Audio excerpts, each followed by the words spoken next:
Well, welcome to It's an Inside Job BiteSize Fridays, your weekly dose of resilience, optimism, and well-being to get you ready for the weekend.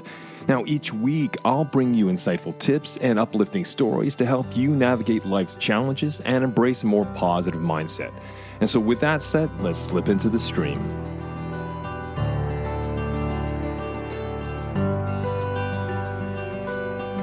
Hey folks, welcome back to It's an Inside Job, BiteSize Fridays. I'm your host, Jason Lim. And this week, we are going to jump back into the archives into Season 4, Episode 12, where we're going to delve into the remarkable journey of Dr. Katrine Glatz-Brubach. Now, she's a clinical child psychologist and assistant professor at NTNU. With a passion for working in refugee contexts, Katrine has spent the past 8 years in the field providing support and assistance to refugees in Egypt, Congo, Turkey, and on a rescue boat in the Mediterranean. Now, notably, she has visited the Moria refugee camp in Greece 12 times, witnessing firsthand the dire conditions and complex challenges faced by refugees. So I hope this week's episode inspires you and leaves you inspired. When you get so close to acute suffering, the only thing you want to do is to help with whatever. So I came home quite late at night. My husband had gone to bed, and I sort of curled up next to him, and he said, "How was the trip?" And I just started to cry and cry and cry, and I said, "It can't be like this. This is Europe. We can't treat people this way. We have to do something about it." So the next day I went to my boss and I said, I'm sorry, I can't be here. I just have to go back. And 2 weeks later I went back, and that started sort of a rhythm in my life where I've gone back 12 times to support, sometimes for a few weeks, sometimes for 4 months. I think the reason that it hit me so hard was that this is a catastrophe. It's a forgotten crisis, but it is something that we could do something about if we wanted, if there was political will. It's not a tsunami. It's not an earthquake that we can't prevent, but it's active choice every single day to let people live in horrible conditions. And I think it's not worthy of what Europe stands for. And that's why this has become my fight. And you've been back 12 times. I mean, what struck you the most? Being a child psychologist, was it seeing the children? Is that what really sort of struck home to you? Or was it just the masses themselves? Did you say they had to walk 60 kilometers in 45 degrees Celsius heat, and they've just come off these boats? Yeah. So they were exhausted in the first place. They were soaking wet. I mean, it was warm, so they would dry up, but you have salty clothes because all of them get wet from the salt water. Some of them only had flip-flops. And walking 60 kilometers in flip-flops, I can tell you, it gives the worst kind of blisters and damages on your feet you can't imagine. I think in the beginning it was a shock. I never thought that Europe would leave people that way, so helpless. And I thought, and I think a lot of the other volunteers who were there as well, we thought, well, it's just a phase. Europe is overwhelmed by this. There's so many people coming at once. You can't expect there to be an apparatus to sort of deal with this, but just give it some time and then they'll find a solution. And then time went by and there was no solution. On the contrary, I moved from working on the beaches, just welcoming people, trying to sometimes when weather was rough and the boats had a hard time over, it was really about giving psychological first aid, calming people down, giving them information, helping them getting off wet clothes. If they came at night, it could be really cold. So getting off wet clothes, giving them some new, calming down parents so that they could calm down their children, trying to create that little bubble of a safe environment for a little while until they had to move on. And then as the situation on the beaches changed, both that the UN eventually put up buses so that people didn't have to walk, but they were transported. My work changed as well. So in the beginning, it was super acute, and then it became more and more directed towards mental health and the children. So I created safe spaces for children where they could play and have activities. And play is super, super important in a context like this because, first of all, these children most of them have been refugees for a long time, which means they've been worrying a long time about the situation because they can sense as well that it's not safe, that they have to move on. They worry about their parents that they see worry. They have experienced a lot of trauma, both in their country of origin, but also on the way, from smugglers, from police, people who are either abusing their mothers or they were abused themselves. So creating a space where they can actually go back to being children, even if it's just for a little while, where they can play, where we can have fun. It helps them calm down. It helps the body. They breathe better. They relax more. Their nervous system is down-regulated. And they can just forget for a little while about all the worries they have. We can't take them away from these worries away from them, but we can help them give these pockets or small breaks from the bad condition they're in. So that was one of the things that I've done a lot is to play with children as a therapeutic intervention. I have just so many questions. They're machine gunning in my head. So I have to slow down my thinking here.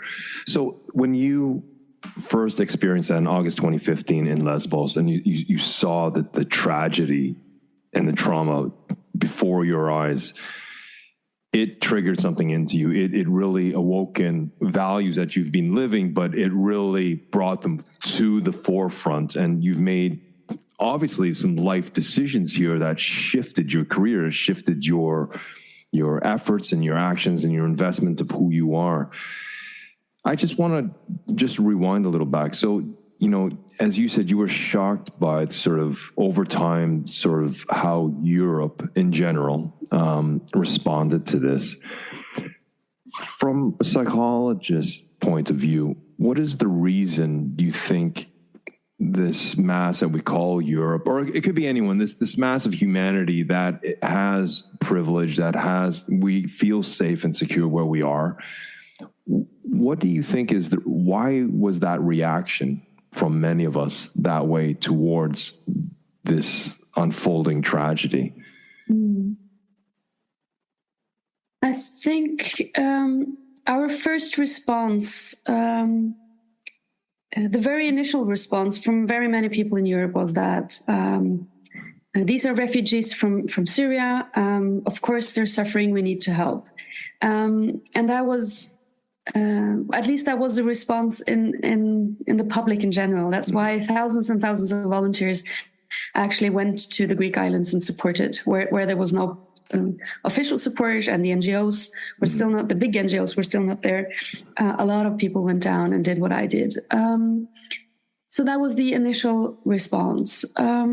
Politically, I think it was more of a fear reaction where they seem to have been thinking that these are too many. We can't let them in. We have to deal with it somehow. And the way of dealing with it initially was just don't help them at all, and then hopefully not so many people will come. It's a very insensible way of responding, because the reason people are fleeing from their country is not because they're not welcomed where they are, but because they have something to flee from. So if your bombs fall on your head, you take your family and you leave, right? Regardless of whether there's somebody on the beach that can support you when you arrive, because you just flee for your life. But then the incident of, or the situation or the pictures of Alan Kurdi came, the small 3-year-old boy who drowned just after having left Turkey with his family. That's the poor, unfortunate boy that washed up on the beach. He washed up on the beach. He has a red T-shirt, blue shorts, and from afar it looks as if he's sleeping on the beach. He has his face down in the sand, and he really reminds you of a small child who's sleeping. That picture had a huge effect.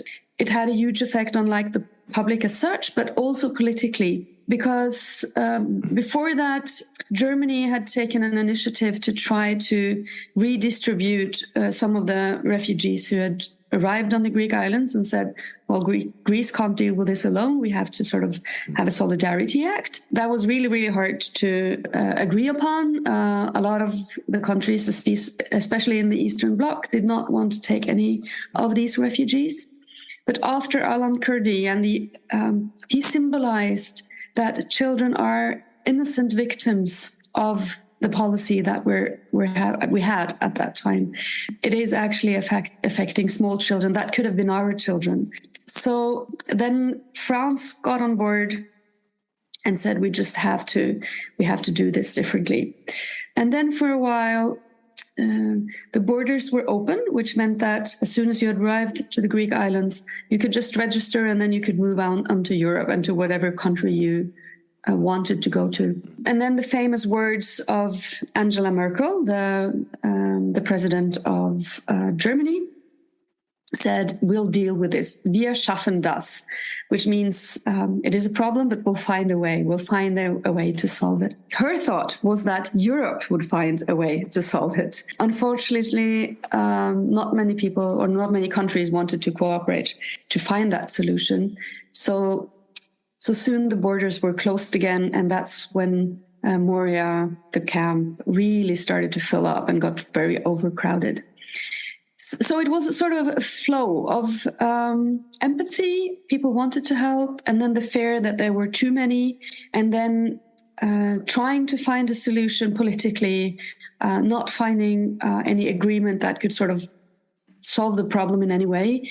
And we've ended up basically with a policy that's about trying to make the conditions as bad as possibly, hoping that people won't flee because conditions are bad. In the case that I know the best in Greece. But again, people are not fleeing. People won't stop fleeing because they know that they will live in a bad camp for a while, or that their children won't go to school. People flee because they fear for their life or their children's future. So we're not solving the problem. We're just adding problems to the people who are actually fleeing. And that is what's my concern as a psychologist, is that the solutions that we've chosen, that Europe has chosen now, and the conditions that people are living in for a long time, makes children more sick mental health wise. So we're inflicting pain, and we're inflicting mental health damage on children due to the policy that we're choosing. And it's not a hard problem to solve. If there was political will, this problem could have been solved tomorrow morning. We just need to have the will. And that is in addition to seeing so many children suffering, that is the other thing that's really painful to me. That is, we have the knowledge. We know how we hurt children and adults by choosing the policy that we choose today, and we still accept it as politicians, but also as a society. You made so many salient points. You know, as you said, when you were in Lesbos in August 2015 and you saw it, it became very personal because it was there in front of your eyes. It was raw, it was unfiltered. It wasn't a news clip for 30 seconds and then move on to the next story. This was what it was. And when I try to comprehend, sort of how the mass humanity tends to react, I come back to the individual when I'm working with individuals, and I can see when people feel vast amounts of uncertainty, when they feel the problem so overwhelming, the automatic response for the human psyche is to close down, push it away, avoid it. And I think also when you said when that poor unfortunate boy, he swept up onto the beach and it looked like he was sleeping.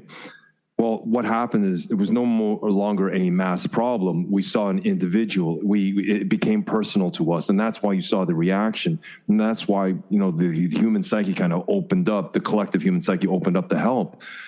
But when the masses keep coming and keep coming and keep coming, I think the normal reaction for many of us who have distance, geographical, whatever filters we have, is just to shut it down because we don't know how to process that. And I think what you're saying is that the politicians are not just the politicians, but to have psychologists such as yourself maybe coming up with a policy to find something that takes care of both sides of the fence. Obviously, the refugees to handle it in a much more appropriate way. And I don't have any solutions, so I'm just speaking sort of general terms. But at the same time, it's to understand, because what you don't want on the other side is like where it swings so far, the pendulum swings so far that you get this political uproar and brings out all these sort of the wackos out of the woodwork saying no, and I can understand the fine balance that you speak of, but when it becomes personalized, when we see it, then as you said, all you want to do is help. Mm-hmm. And I think there's nothing more rewarding than to be in the service of others. But you are completely on the other side of the spectrum when you saw that on those beaches of Lesbos. If you want more, why not go back and listen to the original full conversation with my guest? You will find the link in the episode in the show notes. So make sure you hit that subscribe button. And I'll be back next week with my long-form conversational episodes on Monday and the latest BiteSize episode on Friday. And have yourself a relaxing and rejuvenating weekend.